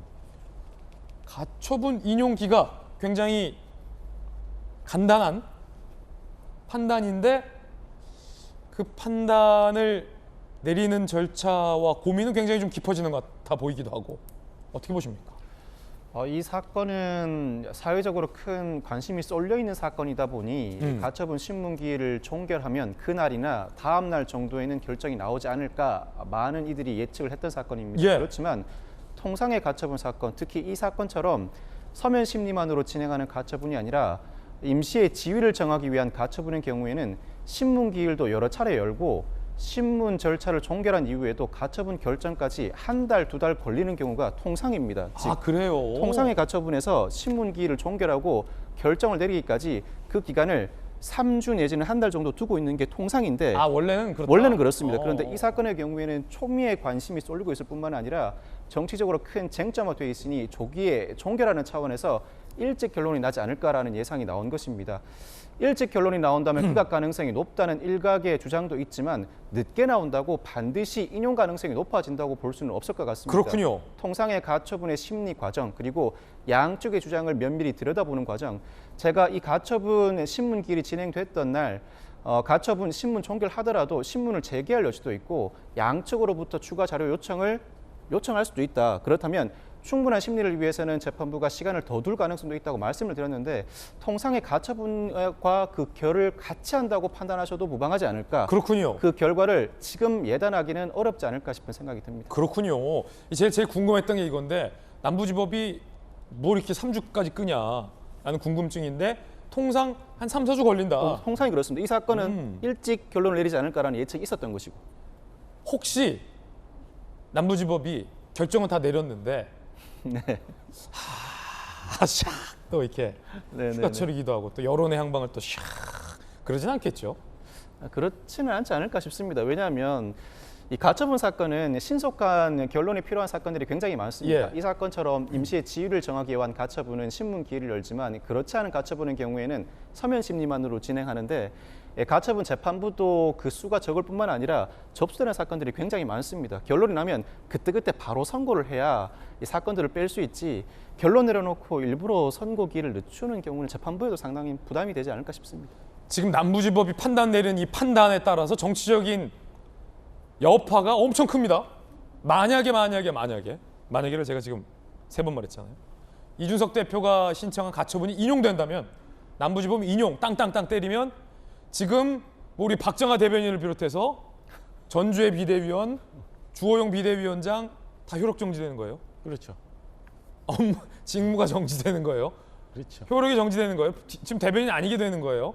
만약 인용이 된다면. 그렇게 되면 국민의힘이 항고를 해야겠죠. 가처분 인용 결정에 대해서. 국민의힘이 또 재항고에 들어가고 그 재항고 결정이 나올 때까지는 그렇죠. 지금 비대위가 완전히 멈춰지는 거고 그렇게 되면 이준석 전 대표가 그렇게 싫어했던 권성동 원내대표 체제가 다시 힘이 실리게 되는 거죠. 역설적인 상황인 거고 만약에 남부지법이 이준석 전 대표가 신청한 가처분 신청을 기각한다면 이준석 전 대표가 정치적으로 설 자리는 더욱더 없어지는 거죠. 검찰 출신의 김광선 변호사님, 남부지법 입장에서는 신중할 수밖에 없겠군요.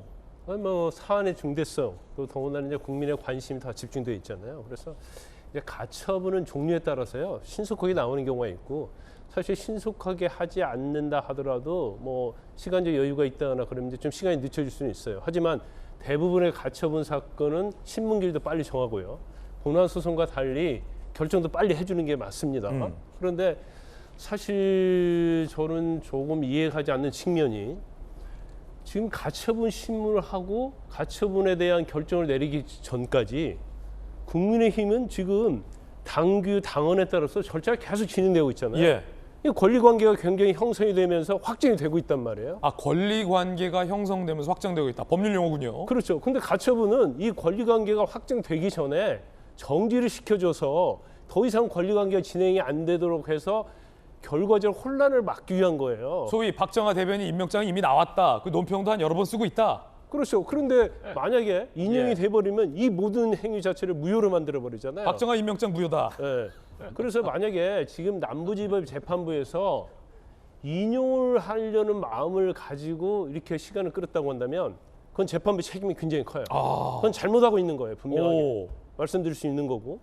또 기각을 전제로 해서 한다고 한다면 사실은 기각을 해버리면 이제까지 국민의힘에서 형성됐던 권리강이랄지 행위 자체가 다 정당화돼 버리잖아요. 그렇죠. 그러면 사실 파장이 별로 없죠. 임명장은 유효한 거죠. 그렇죠. 그래서 저는 이제 개인적으로 볼 때 이게 사안이 너무 중대하고 국민들의 관심이 많으니까 기각을 하든 인용을 하든 간에 일반적으로 가처분 사건에서는 이유를 설치를 자세히 하지 않아요. 근데 이 사건은 자세히 설치해 줘야지 국민이 이해를 하고 국민의힘이 이해를 하고 야당이 이해할 거 아니에요. 법원이 그 결정에 대해서 이유를 좀 상세하게 얘기해 줘야 된다. 그렇죠. 법리관계에 있어서 논리적이고 이해할 수 있을 정도에 가기 때문에 이제 그 부분에 대해서 고심을 하고 있다. 그래서 저는 뭐 개인적으로 볼 때는 기각의 가능성이 굉장히 농후하다 이렇게 보고요. 예. 만약에 인용을 하는 게 된다고 한다면 이건 어떤 그 기간 자체에서 보면 재판부에서 빨리 인용을 해주는 게 맞는데 굉장히 재판의 결과를 방기를 했다. 그래서 재판부의 책임이 논란에서 자유로울 수 없다. 저는 그렇게 봅니다. 예, 김광삼 변호사님의 의견이었습니다. 굉장히 그러니까 법률적으로 우리 네 분 패널에 오늘 굉장히 고급진 논평들 전해드리고 있습니다. 그런가 하면 박정하 의원님, 주호영 비대위원장은 이준석 전 대표가 신청한 가처분 기각될 것 자신했어요. 네네네. 그 비대위 체제에 굉장히 중요한 한 퍼즐을 맡고 계시잖아요. 뭐 우리 전주의 비대위원도 마찬가지고 박정하 비대위 대변인이시기 때문에 조력자 그냥. 조력자. 어떻게 되리라고 보십니까?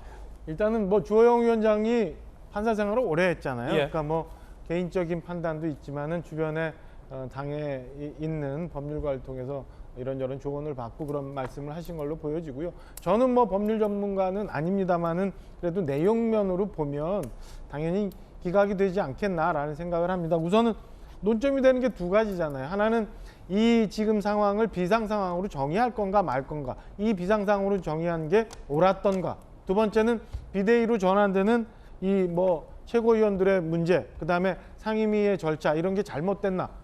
근데 저는 두 가지가 다 그냥 원만하게 진행됐다고 보여지거든요. 그래서 결과적으로 그냥 이준석 대표의 가처분 신청은 좀 기각이 될 거라고 개인적으로도 저도 전망을 하고 희망도 있습니다. 왜냐하면 당이 빨리 안정이 돼야 돼요. 빨리 안정이 돼서 국민들 신뢰 되찾고 민생도 좀 돌봐야지 언제까지 이렇게 나가야 되는지 뭐 사실은 당원의 한 사람도 굉장히 안타까운 상황 속에서 대변인직을 수락했고 조금이라도 힘을 보태고자 여기 와 있습니다. 당원 여러분들, 국민 여러분들도 따끔하게 혼낼 건 혼내지만 그래도 응원하시고 좀 지탱해 주실 거는 지탱해 주실 것을 이 자리를 빌어 부탁을 좀 드립니다. 이준석 전 대표의 가처분은 기각돼야 한다라는 방금의 의견은 박정하 의원님 개인의 의견입니까? 아니면 당 대변인으로서의 공식 논평입니까? 아니 당연히 뭐 이게 법률에 재판부가 판단하시는 문제이기 때문에 저는 뭐 개인적인 의견을 희망을 섞어서 얘기를 하고 있습니다. 알겠습니다. 자, 그런가 하면 이준석 전 대표가 윤석열 대통령을 겨냥해서 자신 없는 황제다라고 비판을 했습니다.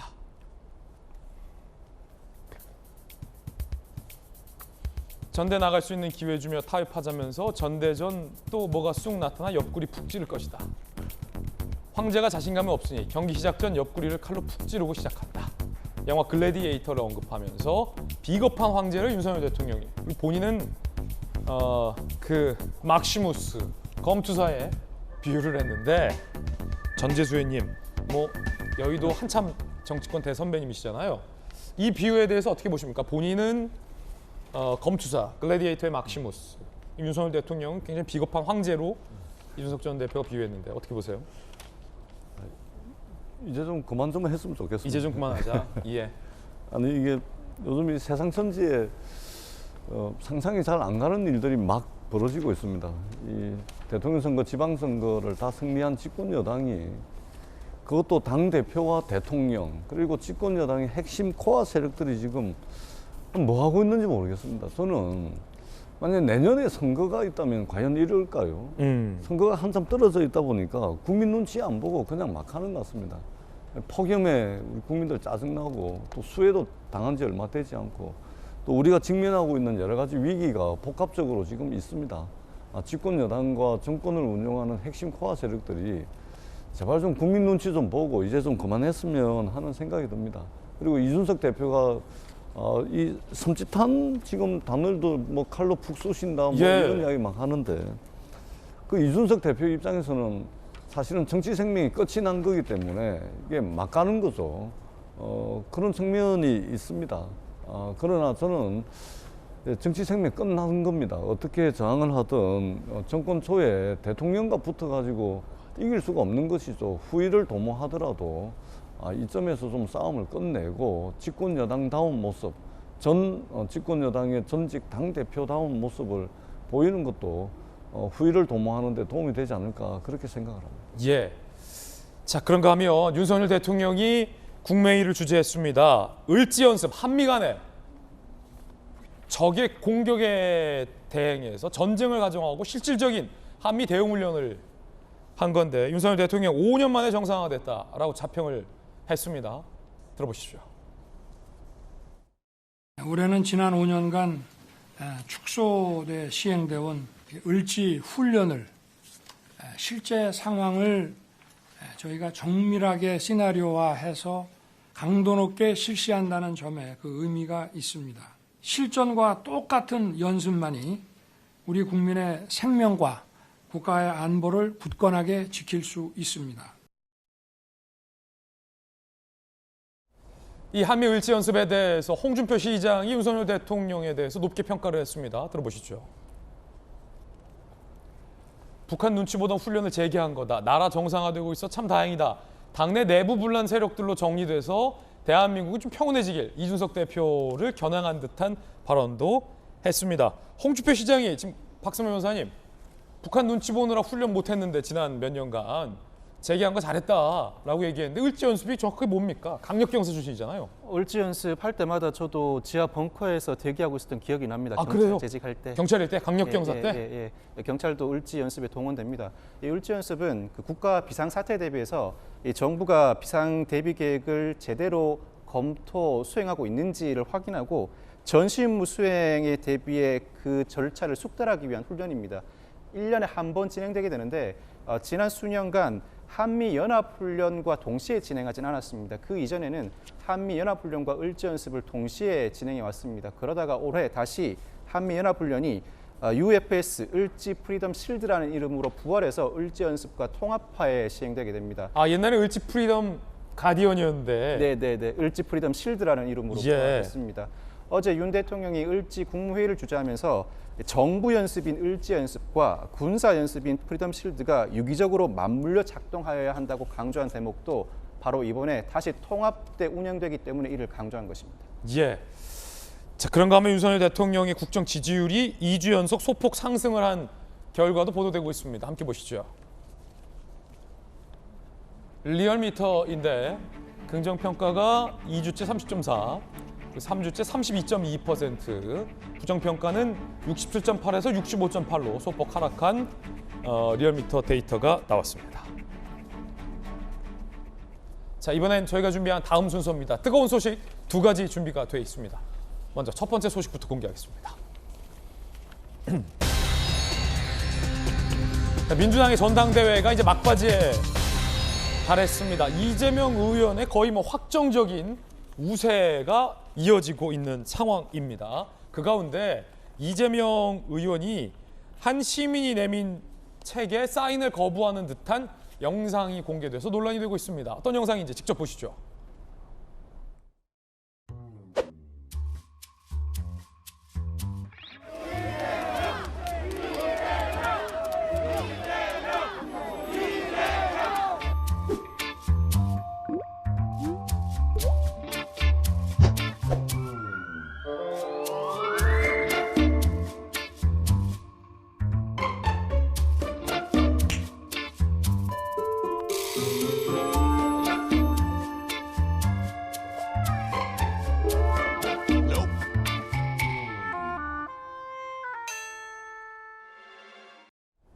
언뜻 보는데 이게 흰색 표지의 어떤 책을 한 여성이 건네며 사인을 요구했는 듯한, 그런데 다시 사인을 거부하고 옆에 있는 남성은 X라는 표시를 하는 건데, 박성명 변호사님 정확하게 어떤 책인지는 판독할 수 없어요. 어떤 책으로 보이십니까? 아마 굿바이 이재명으로 추정되고 있는데 제가 보기에도 굿바이 이재명 같습니다. 흰색 표지에 검은색 글씨가 남겨져 있다면 그 책 같아 보이는데 이 책은 이재명 의원 입장에서는 상당히 민감할 수밖에 없습니다. 약간 좀 뭐랄까 거부감 드는 책이죠? 예, 친형인 고 이재선 씨와의 갈등 내용이 상당히 구체적으로 담겨 있고 이재명 조폭 연루소를 제기했던 장영하 변호사가 저자입니다. 이 책을 들고 와서 사인을 해달라고 하니까 이재명 의원 입장에서도 급작스러운 상황이지만 차마 사인해주고 싶은 마음이 들지 않는 거 충분히 이해합니다. 예. 처음에 거부하자 그 여성이 재차 사인을 요구하는데 그 모습을 보고 옆에 있던 남성이 X 표시를 그리기도 합니다. 명시적으로 사인을 해주고 싶지 않다는 의사를 다른 인사를 통해서 밝힌 게 아닌가 싶은데 그 마음은 충분히 이해할 수 있는 대목 같습니다. 아, 저거는 만약에 저 책이라면 저 여성분이 조금 신뢰를 한 거죠. 왜냐하면 굿바이 이재명은 아예 굿바이 보내버리겠다라는 책인데 그걸 갖고 와서 사인하려고 하면 아무리 정치인이지만 누가 거기다가 사인을 해주겠습니까? 그러니까 만약에 그 책이 맞다면 어디 보니까 이제 통 큰 모습을 보이지 못하고 왜 그러냐 이렇게 비판하시는 분들도 있던데 저는 그건 아닌 것 같아요. 저라도 예. 예를 들면 지금 장영하 변호사라는 분이 쓴 책인데 굿바이 이재명이라고. 근데 이분이 최근에 이제 구속영장까지 청구가 됐다 물론 기각이 됐습니다만 완전히 이제 반대편에 서 있는 분이 말하자면 이제 쓴 책인데 이 책을 가지고 사인을 해달라고 하면 싸움을 거는 거잖아요. 자극하는 거지 않습니까? 근데 그거를 그 행사장에 들어가서 사인을 해달라고 하는 게 무슨 의도로 그랬을까? 아마 제가 이재명 의원이라도 오히려 화를 안 낸 게 예. 저는 뭐 더 좋아 보입니다. 이건 좀 자극하고 싸움을 거는 것 같습니다. 이런 건 좀 안 했으면 좋겠습니다. 예. 누리꾼들은 이 굿바이 이재명이 아니냐라고 추측을 하고 있는데 뭐 단언할 수는 없다라는 말씀 드리겠습니다. 자, 그런가 하면 최고위원 선출도 함께 진행되고 있는데 윤영찬 의원이 사퇴하겠다. 특정 후보 줄서기가 참담하다라고 비판을 했습니다. 어떤 맥락일까요? 들어보시죠.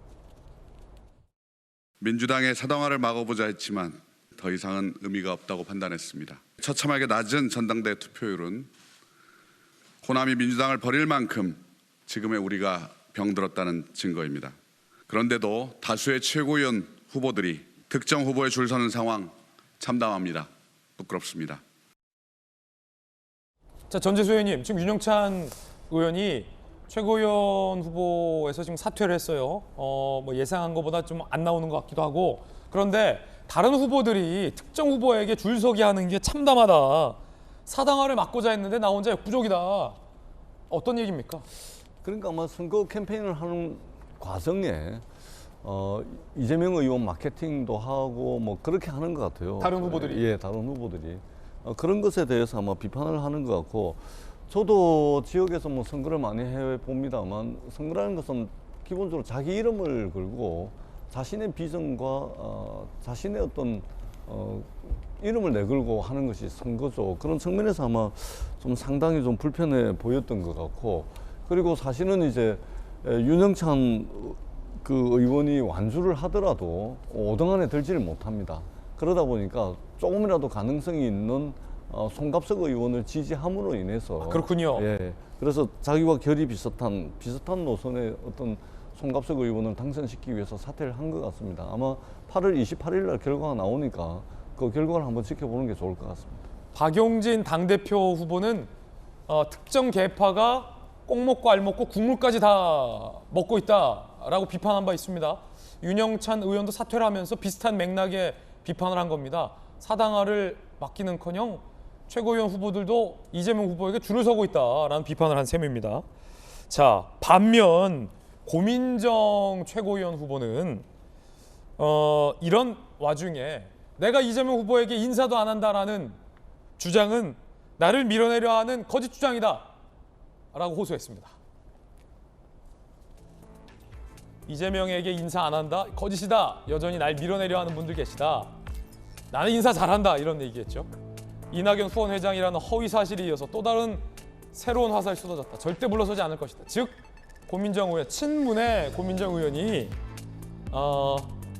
나는 이재명 의원에게 인사도 잘하고 이낙연 의원의 후원회장도 아니다 라고 호소를 어필을 하고 있는 겁니다. 고민정 의원이 문제 삼았던 그 영상은 바로 이런 영상입니다. 함께 보시죠.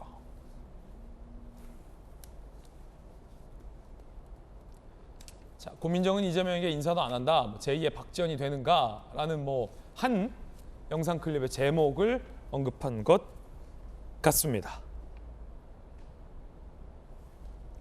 전재수 의원님, 고민정 최고위원은 지금 5등 안에 들 가능성이 굉장히 높아 보이죠? 예, 그렇습니다. 지금 그 사실은 그 1등, 2등을 다투고 있고 아마 그 당선 굉장히 안정권에 들어 있습니다. 그렇기 때문에 28일 표를 까보면 아마 충분히 이제 당선될 거라 보고 있고, 다만 이게 그 여러 가지 이제 강성 지지자들이나 이런 분들에 의해 가지고 허위 사실이나 이런 것들이 이제 유튜브라든지 동영상을 통해서 유튜브가 되다 보니까 그런 애로 사항을 좀 토로를 하고 있는 것 같습니다. 선거가 다 끝나가니까 지도부 입성하시면 이런 문제에 대해서도 지도부 차원에서 좀 대책을 마련하지 않을까 그런 기대를 가지고 있습니다. 예, 뜨거운 소식 함께하고 있습니다. 이번엔 두 번째 소식 공개하겠습니다. 지난 선거에서 소쿠리가 등장하고 쓰레기 종량제 봉투로 유권자의 표를 담았던 선관위가 감사원의 감사를 자료 요청을 거부하고 있어서 논란입니다. 선관위는 왜 검사 거부할까요? 대선 소쿠리 투표 논란, 사전투표 부실관리 사태 관련해서 자료 요청을 선관위가 거부했습니다. 감사원에. 선관위는 독립기구다, 감찰 대상이 아니다 라는 이유 때문입니다. 재무행정감사는 받아왔지만 선거사무감사는 받은 적 없다, 감사받을 대상 아니다 라고 주장하고 있습니다. 이에 대해서 감사원장은 고발 조치하겠다라고 강수를 두었습니다. 지난 3구 대통령 선거 당시에 선관위가 보여준 행태는 확진자, 격리자 투표지를 투표함이 아닌 소쿠리, 쇼핑백, 쓰레기 봉투에 담아서 옮겼습니다. 아시죠? 예, 지금 선관위 측에서 지금 자료 제출을 거부하고 있어서 계속 저희들이 지금 독촉을 하고 있는 상태고요. 자료 협조해 줄 거를 지금 기대를 하고 있습니다. 김광삼 변호사님, 선관위는 고유 업무인 선거에 대해서는 감사를 거부한다. 국민들이 보기에는 잘 모르겠어요. 저런 선거 대비를 하고 또 본인들의 권리는 내세우겠다라고 하는 걸로 보이기도 하고, 법률적으로 어떻게 됩니까? 근데 선관위는요, 헌법상 헌법기관이에요. 그런데 헌법 제97조를 보면 감사원의 감사 범위를 행정기관 및 그 공무원의 직무라고 돼 있어요. 지금 직무감찰의 문제거든요. 그럼 헌법 97조에 의하면 감사원은 직무감찰의 대상이 되지 않아요. 그런데 감사원법 제24조 3항에 보면 직무감찰 대상에서 제외를 어떤 경우 하고 있냐면 국회와 법원, 헌법재판소 소속 공무원이에요. 근데 그러면 감사원법에 의하면 직무감찰을 할 수가 있어요, 선관위에 대해서. 근데 헌법에 의하면 할 수가 없는 거예요. 그래서 지금 감사원은 감사원법 규정에 의해서 할 수 있다고 이렇게 얘기하는 거고, 선관위는 헌법에 의해서 이건 직무감찰 대상이 아니다 이렇게 얘기하고 있는 거예요. 예. 그런데 저는 개인적으로 볼 때 헌법은 일반 법인 감사원법의 상위법이단 말이에요. 예. 그러면 결국 헌법 규정을 준수하는 게 맞다. 그래서 감사원에서 직무감찰을 하는 것은 좀 문제가 있다 이렇게 봐요. 그래서 아마 이번에 이게 입법의 미비이기 때문에 국회에서 감사원법에 대해 규정을 명확하게 좀 제시하는 게 옳다고 봅니다. 아니, 그럼 김광삼 변호사님, 감사원이 저렇게 선관위가 형편없는 선거 준비를 해도 감사원으로부터 견제도 안 받는다? 그렇죠. 이제 법원이나 헌법재판소 똑같아요. 국회도 마찬가지죠. 그래서 직무와 관련된 감찰, 예. 이제 거기에 한정되는 거예요. 행정이랄지 예산이랄지 이런 것은 감찰의 대상이 되고, 단지 그 소속 공무원의 직무와 관련된 부분에 있어서는 이제 직무감찰의 대상이 감사원의 감찰의 대상이 되냐 안 되냐, 예. 이 부분에서 논란이 있는 거죠. 하지만 그럴지 몰라도 적어도 선관위 입장에서는 떳떳하게 감사 안 받겠다로 자료 거부하는 행동만 보일 게 아니라 선관위 스스로 그러면 내부 감사 등을 통해서 왜 이런 사태가 있는지를 국민들에게 소상히 설명해주고 정말로 변화하는 모습을 보여줘야죠, 선관위가. 아쉽습니다, 그 모습이. 저희들은 6초 광고 후에 돌아오겠습니다. 잠시 후에 뵙죠. 네, 오늘 저희가 준비한 소식 모두 다 전해드렸습니다. 저희들은 내일 아침 8시 50분에 더욱더 풍부한 소식과 속 시원한 돌직구 들고 인사드리겠습니다. 오늘 하루는 분명 어제보다 나을 겁니다. 좋은 하루 되십시오. 고맙습니다.